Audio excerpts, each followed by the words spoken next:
Hey, this is Earl Hebner, and I'm on the podcast I Only Touch Greatness. And you spent most of your 80s were spent with Jim Crockett Promotions. Right, for about 13 years. Yeah, describe those years. Obviously it was one of the original big name promotions. Well, what I did for them, I was putting the ring up, selling merchandise, and refereeing. Okay. Of course, I had help doing that. Yep. And you also refereed the famous I Quit match at Starrcade 1985? Yep.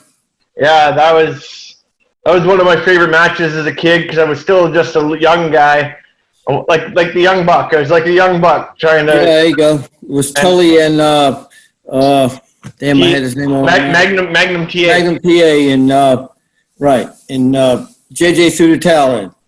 Yeah, and that was the first I Quit match ever, right? I think so. Yeah, I think so. My notes, I don't have that in my notes, but I just see that here. Another one of my notes here. I love the War Games, and you were a part of the very first one. Who came up with the idea for the War Games? You know what? I really don't know. Oh, okay. You know. It was Dusty Rhodes. Okay, because I wasn't involved in most of the office deal at that time. Yeah. Okay, I read it was Dusty Rhodes. I was hoping to get you to talk about Dusty. Oh, I love him. Yeah. He's the one who gave me my job. Oh, okay. He hired me. Well, actually, Crockett gave me they gave me a chance to referee, and then Dusty was the one that gave me the official hiring. Okay. Your first WWE match you were involved in, of course, was the one with twin brother Dave. Right. It's the Hogan versus Andre. Right. Ted DiBiase bribed you to count the pin on Hogan. Can you tell me how that all went down that night? And was it part of the storyline? Obviously, your brother being involved, and just how was that night to you? Well, they needed two lookalikes, and we were twins, so it worked out good for me because I was working for the NWA then, and that's how I got my spot at WWF. And then they didn't want Hogan was making that movie. Paradise or whatever it was. Thunder in Paradise? Thunder in Paradise, right. Oh.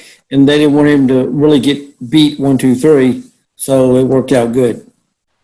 Yeah. That was, being in the ring with Hogan and Andre must have been something else. Well, awesome. Yeah. Especially for the first time. Yeah, that was your first match. Right.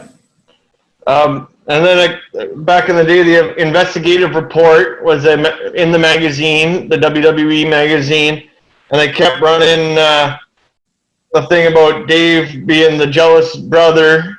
I remember that. I used to subscribe to it. Is it true you broke Dave's ribs?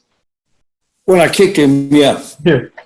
If you go back, anybody goes back and looks at the film, when I kicked him, I knocked myself down because there was a lot of tension, stress, and whatever. I'm going to put those highlights in this video, so okay. Hopefully Vince doesn't sue me. He can't sue nobody. He'd like to, but who knows? Yeah.